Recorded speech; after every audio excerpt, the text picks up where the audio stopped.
This is a review of Art Spiegelman's MAUS, a survival's tale. My father bleeds history. Let's get this started with. Of course, there are so many books about the Holocaust. There are even more books about other tragedies about life too. The Americans didn't do a Holocaust, but they still did concentration camps for their Japanese Americans. For these guys, Art Spiegelman's father, he went ahead and wrote MAUS. To go ahead and tell the story of his father, to go ahead and tell everyone what his father was like and what it was like to feel to be the victim. To always have a gun pointed at you, not knowing if it'll shoot, and if it shoots, if it misses, or if it will hit and directly impact you on the head. In the end, the MAUS went ahead and had several acclamations, of course, but firstly, you really have to know the story. The story starts off with the author of this book, Art Spiegelman, when he was like 10 or 11 years old, he couldn't remember himself, was roller skating, and then tripped and got left behind by his friends, who just called him the rotten potato, and then went back home, told his dad what happened, and his dad was all like, "Friends? When you lock them in a room for a week without food or water, you'll know what friends they are." And so started off MAUS. And then we go ahead and skip a few years. Art Spiegelman is an adult, and he goes ahead and talks to his father, Vladek Spiegelman. And it by itself really has lots of interesting stories too, comic strips of everything that happened in his life. And since he didn't really want to portray all of them as humans, he decided to use animals. And so he drew the Jews as mice, and he drew the Nazis as cats. I do kind of have to admit that this cat Hitler is kind of terrifying. But this portrayal it's really fancy, and you can go ahead and understand everything that literally happened towards it. Art Spiegelman's MAUS went ahead and became one of the most famously acclaimed books too, but kind of overshadowed everything else that Art Spiegelman did. After going ahead and bleeding his father's history, he went ahead and explained everything too. He didn't just tell the story of his father like a biography or a documentary. He went ahead and turned it into a story as if it was a conversation like this.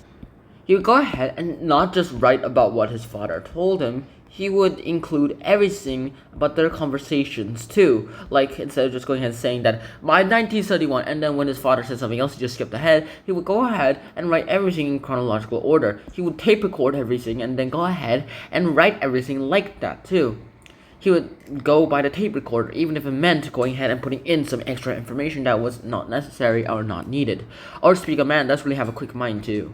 In the end, of course, there's not much else that we can really talk about MAUS. Now, of course, Vladek Spiegelman went ahead and married Anya after realizing that his old girlfriend was a little too clingy. Afterwards, he and Anya went ahead and had a family.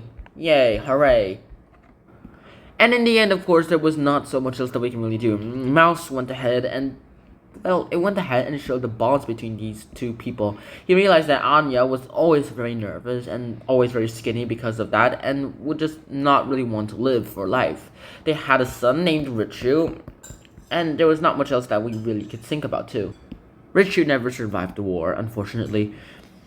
He then goes ahead and recounts his tales of opening the textile factory, meaning because the textile factory itself was provided by his father and mother-in-law. After those father and mother-in-laws went ahead and did so much else, we go ahead and find out that the textile factory itself was making so much money that it went ahead and gave in so much income towards them too. Everyone still wanted to live in luxury. Later on, Vladek went ahead and went to war, and because he was conscripted into the reserves army, and because it was in the reserves army, they desperately needed soldiers, and as a result, he was conscripted. After being conscripted, he went ahead and described himself shooting a Nazi. Only one though, and that led to a lot of casualties. You're always lucky to survive. In fact, the only stories that we get are from those survivors. What I think about this book, though, is that there is so much else that we can really go ahead and learn from it, too. Vladek would eventually get to the concentration camp. Every Jew would, or most of them would. But in the end, the MAUS itself is just not only a cautionary tale for like other Holocaust books where they go ahead and tell us that you should not repeat this again. People should know your story. It's not just a tale about the Holocaust. In fact, this barely talks about the Holocaust. This is pre-war times. Go ahead and learn about a story of a man who went ahead and did so much things. We learn about the human part of these Jews, not just their lives before the war, and not what they were only experiencing in and during the Holocaust. What Vladek Spiegelman experienced in the Holocaust would have to wait until MAUS 2. But in the end, of course, there's so much else that we can really go ahead and think about.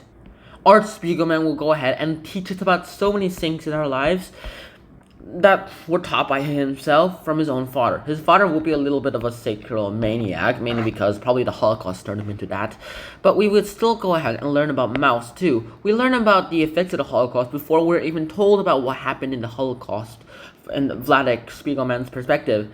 And we get kind of a view that we've never seen before. Other Holocaust books that I've ever read were all about we working, work, survive, rabbi, getting beaten up, trying to get away from the gas chambers until, well, the Americans arrived.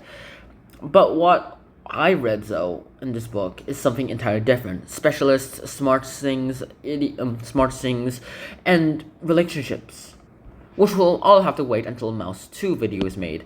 But of course, MAUS 1 itself and teaches us other things too. The concentration camps, the Jews, Auschwitz may not have happened, well, barely happened inside this book. But in MAUS 2, there's so much else that we can really go ahead and think about. MAUS 1 is a cautionary tale, a survivor's tale. And if we read it correctly, we will understand what happened then too. So we can go ahead and think about it the next time that something like this will happen again, which we hope will never happen again. In the end, I hope you guys enjoyed this episode. I hope to see you guys soon. And until next time, Shahana, peace. Bye bye.